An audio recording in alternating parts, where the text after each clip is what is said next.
gentlemen, this is your captain speaking.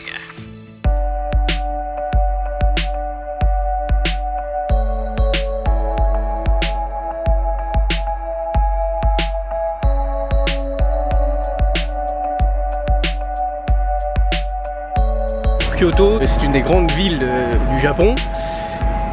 Elle a un patrimoine culturel assez important avec beaucoup de temples, beaucoup d'endroits religieux. Je vous avouerai que je suis plus trop amoureux de les faire. Je vais en faire un ou deux évidemment pour pas mourir bête. Mais bon, je considère pas non plus que quand on en a vu un, on les a tous vus. Mais au bout d'un moment, ça va quoi. Faut passer à autre chose, surtout qu'à mon avis la ville regorge d'autres secrets. Là bah écoutez, je vais me diriger vers le château. D'ailleurs on est aux portes du château. Sur ma droite ce sont les douves et un petit peu plus loin là devant c'est l'entrée, donc on va aller voir ça tout de suite. Il est immense, il est en tout cas d'extérieur, il doit bien faire 1 ou 2 kilomètres de long sur autant certainement de large, donc c'est quand même un monument assez imposant dans cette ville, qui l'est tout autant. Voilà. Kyoto c'est une vraie grande ville. Je peux vous parler en connaissance de cause. Ce matin je me suis perdu dans les transports en commun pour arriver là où il fallait que j'arrive, donc voilà. On va voir ce que ça nous réserve comme bonne surprise. J'en vois pas de mauvaise toujours. Bon alors je l'ai, la première mauvaise nouvelle de la journée. C'est l'entrée pour le château. 600 yens, 5 €. C'est super cher. Bah si vous voulez, c'est certainement l'une des activités qui m'a coûté le plus cher. Enfin des activités, des visites de monuments qui m'a coûté le plus cher. D'habitude c'est 100, 200, 300. J'ai rarement payé, je crois que j'ai jamais payé 600. Peut-être un coup 500. Donc voilà, on cherchait une première mauvaise nouvelle, la voilà. Mais bon, s'il faut mettre le prix pour voir quelque chose de grandiose, allons-y. Je suis pas là pour dire du mal des activités, mais franchement, depuis maintenant 3 quarts d'heure que je suis dans le château, j'ai rien vu de terrible. Alors certes, c'est très bien entretenu, c'est propre, et il n'y a rien de nouveau, il n'y a rien d'exceptionnel. J'espère que je vais avoir des meilleures surprises que celle-là, voilà, c'est tout. En tout cas, si un jour vous venez ici, c'est une activité sur laquelle, à mon avis, vous pouvez faire l'impasse sans trop de problèmes. Depuis que je suis arrivé au Japon, je voyais bien qu'un truc n'allait pas. Je voyais tout le monde en vélo et je me suis dit, plutôt que de prendre les transports en commun, est-ce que ça serait pas ça la vraie solution? Et en fait, si, c'est la vraie solution, le vélo. Ça vous permet d'aller assez facilement quand même d'un point à l'autre. Les villes, même si elles sont grandes, elles sont pas non plus démesurées. En tout cas à vélo, c'est pas du domaine de l'infaisable. Autre chose, par contre, que je ne savais pas, c'est que les parkings à vélo sont payants quasiment partout. Et c'est quelque chose qui est presque incroyable. Ça coûte non pas beaucoup d'argent, mais à coût de 100 ou 200 yens par-ci par-là, bah, vous avez vite fait de perdre pas mal d'argent sur une journée. Donc c'est bon à savoir. Le vélo, c'est super sympa à faire. C'est des pistes cyclables qui sont bien protégées. Mais voilà, il y a un petit mais, c'est le prix que ça peut avoir.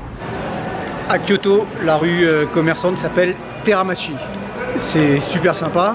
Il y a une partie couverte et une partie avec un dôme. C'est la partie dans laquelle je me situe en ce moment. Beaucoup de commerces internationaux avec un petit mélange de locaux qui a un certain charme, je dois bien l'avouer.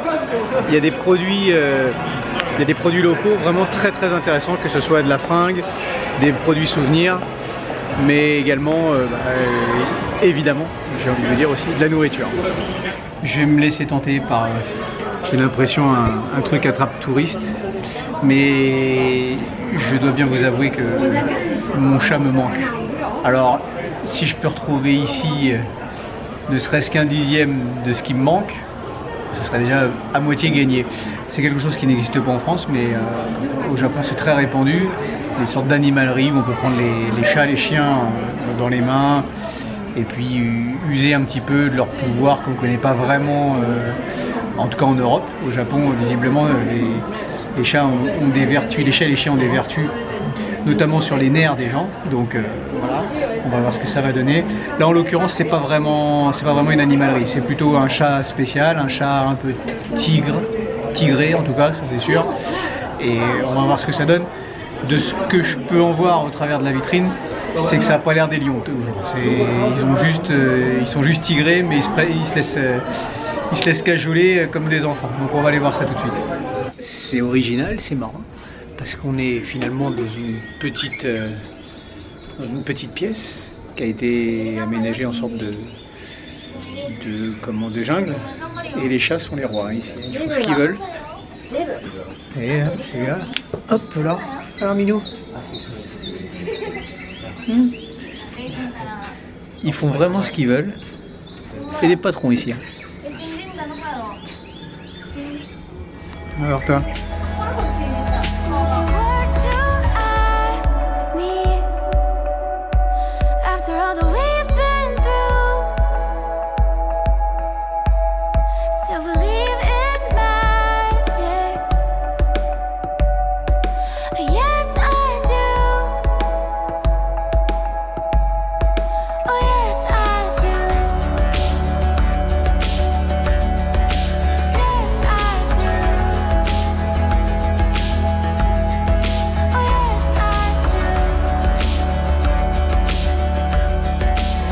Je me sens apaisé grave, même si on peut pas les prendre dans les mains malheureusement ceux-là, il faut les laisser, on peut les caresser, mais ils sont drôles, ils sont joueurs, c'est plutôt une bonne expérience et voilà, ça marche à tous les coups en fait, l'histoire du chat, vous pouvez y aller à tous les voyages, bon, à part celui qui aime pas les animaux évidemment, mais sinon pour le reste c'est...